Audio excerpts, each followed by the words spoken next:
je m'appelle Stéphane Vetter, je suis photographe paysagiste et ma spécialité c'est plutôt les paysages nocturnes avec mise en évidence des étoiles, des phénomènes astrologiques, les comètes, les éclipses et les aurores boréales.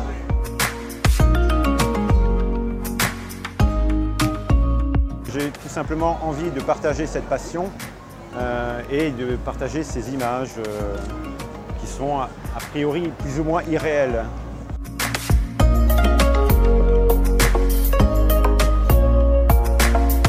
J'ai surtout photographié des paysages de nuit et j'ai découvert les aurores boréales il y a à peu près 3 ans. Je ne pouvais pas les découvrir avant parce qu'il n'y avait pas d'aurore boréale avant, puisque les aurores boréales, c'est des cycles tous les 11 ans.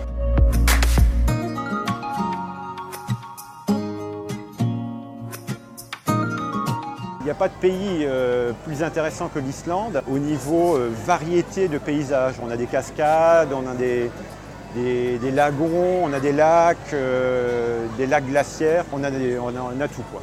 On a vraiment tout à portée de main sur un petit endroit.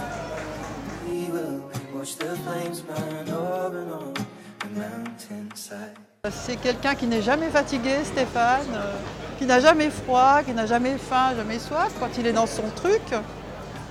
Et donc en Islande, il passe toutes ses nuits dehors. Voilà, il revêt sa combinaison de cosmonaute et son matériel qui pèse un poids démentiel là, sur le dos. Et il part dans des sites qu'il a repérés de jour pour faire des photos de nuit.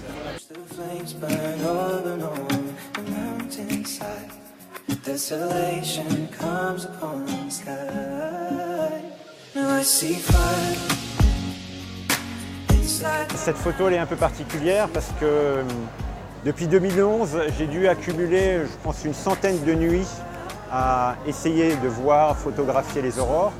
Et ça, c'est un peu la chance du débutant parce que c'est mon 2e jour en Islande. Une photo panoramique avec des assemblages de 10 photos, prises donc avec un grand angle. Et cette photo est très particulière parce que c'est une aurore qui a mis 3 heures. Un arc qui a mis 3 heures à monter dans le ciel, qui n'a donc pas trop bougé. Cette image, elle a failli ne pas voir le jour. C'est une image qui a d'ailleurs gagné le premier prix de concours de paysage international.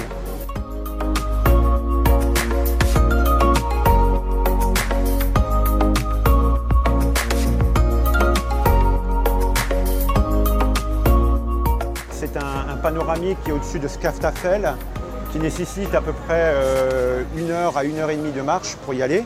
J'ai dû attendre là pendant 2 heures et effectivement pareil avec du moins 15, du 40 à l'heure de vent et là aucun endroit pour me mettre à l'abri.